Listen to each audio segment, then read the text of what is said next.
Jadi cerita ini gue dapet dari nyokap gue sendiri. Kebetulan dia tuh dulu pramugari Garuda. Sebenarnya ada banyak cerita, bahkan hal mistis yang pernah terjadi sama dia.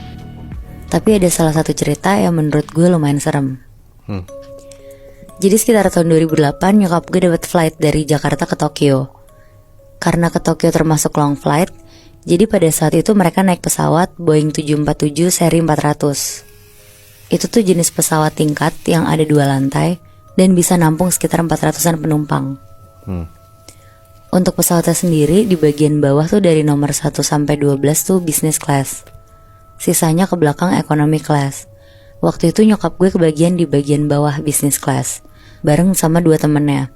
Namanya sebut aja Rita sama Nia. Sebelum pesawat take off sekitar jam 9 malam, mereka tuh ngitung jumlah penumpang dulu kan. Akhirnya dihitung lah sama Rita. Di bagian bisnis, adultnya ada 35, child 4, baby 1. Jadi totalnya ada 41 penumpang. Tapi kata Nia tuh salah, totalnya tuh penumpang ada 40 pas. Akhirnya dihitung lagi, dicocokin sama manifest penumpang. Terus pas dihitung lagi tuh hasilnya tetap sama, 41 penumpang. Padahal di manifestnya cuma 40 penumpang. Jadi secara data maksudnya penumpangnya harusnya ada 40, tapi pas dihitung realnya 41. Iya bener Bi, Lebih 1 penumpang gitu. lebih 1 penumpang. Wow, oke. Nah karena Rita udah yakin bener, Rita ngomong ke Nia, kok gue udah 2 kali ngitung tetap 41 sih? Padahal kan 40. Akhirnya nyokap gue bilang, ya udah nggak apa-apa, ini gue udah hitung boarding pass-nya 40 penumpang kok. Akhirnya beres ngitung, gak lama pesawatnya tuh take off. 2 jam pesawatnya terbang, nyampe di Bali transit dulu, baru lanjut ke Tokyo. Pas udah selesai transit dan lain-lain, mereka tetap pakai pesawat yang sama, terus berangkat ke Tokyo sekitar 7 jam perjalanan. Nah pas jam 12 malam, pesawatnya tuh take off ke Tokyo. Karena udah malam, jadi lampunya mati kan. Udah tuh nyokap gue, Rita sama Nia duduk di jump seat sambil merem-merem juga.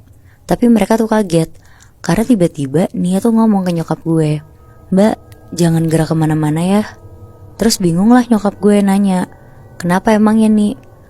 Dibisikin pelan-pelan sama Nia, itu di sebelah Mbak ada bapak-bapak, tapi kayak genderuwo. Nyokap gue kaget lah. Terus Nia lanjut nanya, Mbak lagi datang bulan ya? Terus nyokap gue bilang, iya lagi.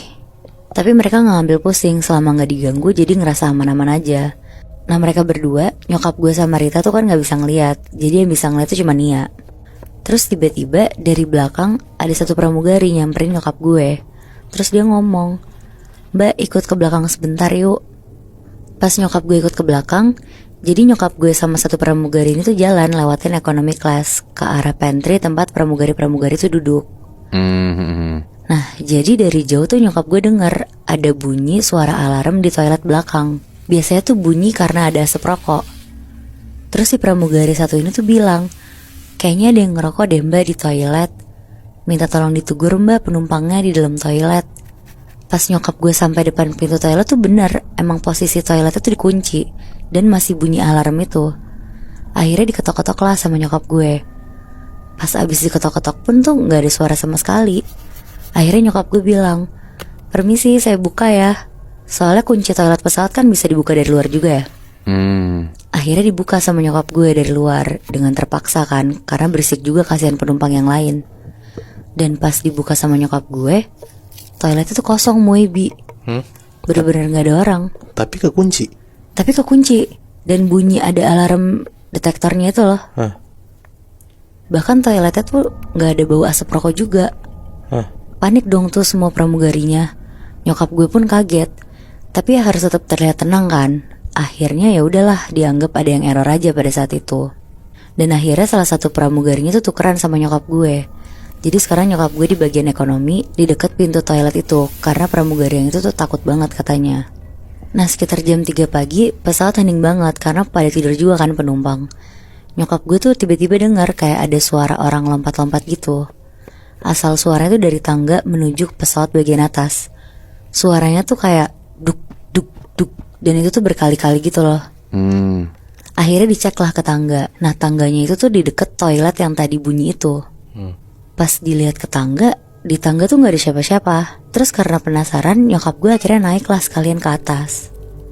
Karena suaranya tuh kayak dari bawah, terus lama-lama tuh hilang kayak ke atas gitu loh. Akhirnya disamperin nyokap gue pelan-pelan naik. Terus begitu sampai atas hening banget juga, kayak gak ada yang habis jalan. Balik lagi lah dia ke bawah. Terus tiba-tiba dari nyokap gue yang lagi turun itu, dia ngeliat ada seorang cowok, bapak-bapak umur 35 tahun, lagi jalan ke toilet. Terus dia diem aja. Ya nyokap gue akhirnya nanya, "Bapak kenapa? Ada yang bisa saya bantu pak?" Terus bapak ini diem aja berdiri di depan nyokap gue. Terus gak lama bapak ini tuh bilang, "Saya udah dikubur kok mbak." Wah, Kaget banget nyokap gue dengernya. Terus langsung refleks ngomong, "Hah?" Tapi laki-laki itu tuh gak lama langsung jalan, puter balik ke arah depan, ke arah bisnis kelas. Jadi dia gak jadi ke toilet gitu loh. Akhirnya nyokap gue langsung balik duduk ke jam seat lagi. Dia gak berani keluar-keluar sampai ada penumpang yang manggil, atau pagi nanti pas ngasih breakfast ke penumpang. Paginya pas pesawat habis landing, nyokap gue tuh nyamperin Nia dan ngasih tahu kejadian jam 3 pagi tadi, kalau ada laki-laki yang ngomong kayak gitu ke dia.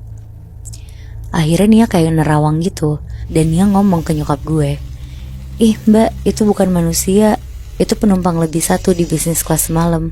Ingat gak pernah ada yang meninggal di pesawat ini?" Terus nyokap gue nanya, "Kenapa dia ngomong gitu ya tapi?" "Ya mungkin dia mau ngasih tahu mbak kali. Dia masih di sini, tapi dia juga udah dikubur. Jadi tenang aja, dia gak akan ganggu." jadi si bapak-bapak itu emang salah satu orang yang meninggal di pesawat itu, Nat? Iya Muy, jadi kata si Nia itu tuh bapak-bapak ini tuh salah satu penumpang yang meninggal di pesawat itu dan duduk di bagian bisnis class beberapa tahun lalu sebelum kejadian itu.